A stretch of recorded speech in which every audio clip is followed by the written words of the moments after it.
Hi உங்க எல்லாருக்குமே இனிய வணக்கம். இன்னைக்கு நான் என்ன சொல்ல போகிறேன் அப்படின்னு பார்த்தீங்கன்னா, வீட்டிலேயே எப்படி நெய் காய்ச்சலாம் அப்படின்றத பற்றி தான். அதுவும் ஃப்ரிட்ஜ் இல்லாமல், ஏன்னா நான் வந்துட்டு ஃப்ரிட்ஜ் இல்லாமல் தான் நெய் வந்துட்டு காய்ச்சிட்ருக்கேன். ஸோ அதை உங்களுக்கும் ஷேர் பண்ணலாம் அப்படின்னு நினைக்கிறேன். இப்போ பார்த்தீங்கன்னா ஒரு 300 ml கண்ணாடி பாட்டிலில் டெய்லி நான் ஆடை வந்துட்டு போட்டு வைக்கிறேன். உங்களுக்கு வந்துட்டு ஆடை அதிகமாக வரல, அதாவது நான் வந்துட்டு மாட்டுப்பால் தான் வாங்குகிறேன்.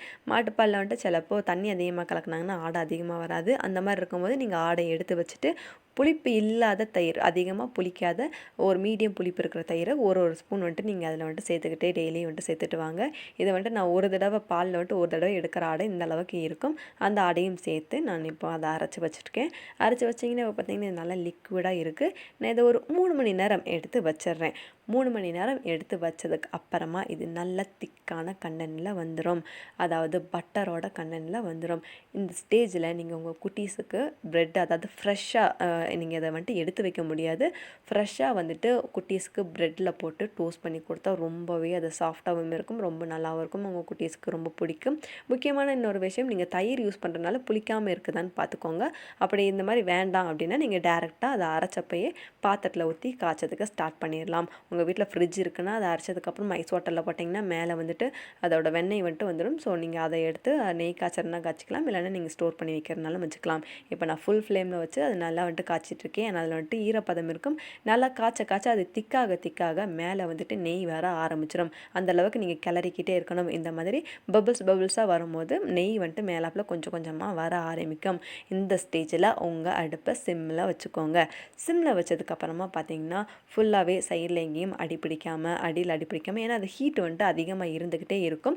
நீங்கள் என்ன தான் பார்த்து பண்ணாலும் லைட்டாக அடியில் பிடிக்கும். ஸோ வந்துட்டு எப்போவுமே கிளறிக்கிட்டே இருங்க.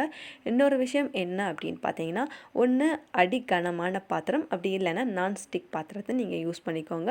அதோட இன்னொரு விஷயம் என்னென்னு பார்த்தீங்கன்னா, உங்களோட கைப்படி நீளமான கரண்டியை யூஸ் பண்ணுங்கள். ஏன்னா அதோட ஹீட்டில் வந்துட்டு அது பபிள்ஸ் பட்டுன்னு வெடிக்கும் போது அதில் உள்ள ட்ராப்ஸ் வந்துட்டு உங்கள் கையில் படுறதுக்கு நிறைய சான்ஸ் இருக்குது. இது இன்னும் நல்லா கொஞ்சம் ப்ரௌனிஷ் ஆகிற வரைக்கும் நீங்கள் நல்லா அதை கிளறிக்கிட்டே இருக்கணும். இந்த மாதிரி கிளறும் போது மேலே ஃபுல்லாகவே நெய் வந்துடும். இந்த ஸ்டேஜில் நீங்கள் ஆஃப் பண்ணி எடுத்துடாதீங்க. ஏன்னா அந்த ஈரப்பதம் இருக்கிற வரைக்கும் அந்த இதை எடுக்கக்கூடாது. நல்லா ட்ரை ஆகிற வரைக்கும் நீங்கள் அதுக்கு இந்த ஸ்டேஜில் நீங்கள் நல்லா கிளறினீங்கன்னா மேலே வந்துட்டு பொடியாக ஒரு மாதிரி வர மாதிரி உங்களுக்கு வந்துட்டு தெரியும். அந்த ஸ்டேஜில் நீங்கள் ஆஃப் பண்ணிடுங்க.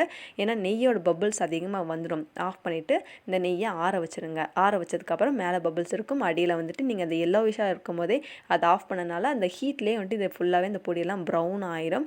ப்ரௌன் ஆனதுக்கப்புறமா கொஞ்சம் நல்லா ஹீட்டை வந்துட்டு ஓரளவுக்கு ஆறுனதுக்கப்புறம் ஒரு பாத்திரத்தில் போட்டு ஒரு ஒயிட் கிளாத், இல்லைன்னா நீங்கள் ஃபில்டர் பண்ணுற ஏதாவது ஒரு இதை வச்சுருந்தீங்கன்னா அதை வச்சு நெய்யை நல்லா வடிகட்டிக்கோங்க.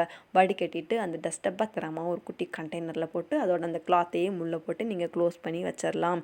வச்சதுக்கு அப்புறமா நீங்கள் அந்த நெய் ஆறுனதை ஒரு கண்டெய்னரில் ஊற்றி வச்சுக்கலாம். இந்த நெய் எல்லாமே நான் வெறும் 2 மாதத்தில் எடுத்த நெய் தான். அது அந்த குட்டி டப்பாவில் இருக்கிற நெய்யை வந்துட்டு ஒரு 3 டைம்ஸ் நான் வந்துட்டு யூஸ் பண்ணிட்டேன். 3 டைம்ஸ்னால் 3 தடவை அதை எடுத்து திரும்ப காய்ச்சி ஊற்றி அந்த மாதிரி 3 தடவை அந்த 2 மாதத்தில் அதை யூஸும் பண்ணிவிட்டு, மற்றபடி இதெல்லாம் இருக்குது. அந்த டஸ்ட் எதுக்கு அப்படின்னு பார்த்தீங்கன்னா, நீங்கள் தோசை சுடும் போது உங்கள் தோசைக்கல்ல அந்த கிளாத்தை வச்சு அதை நீங்கள் யூஸ் பண்ணிக்கலாம். நீங்கள் நெய் ஊற்றாமலே உங்களோட தோசையில் நெய் மணம் வரும்.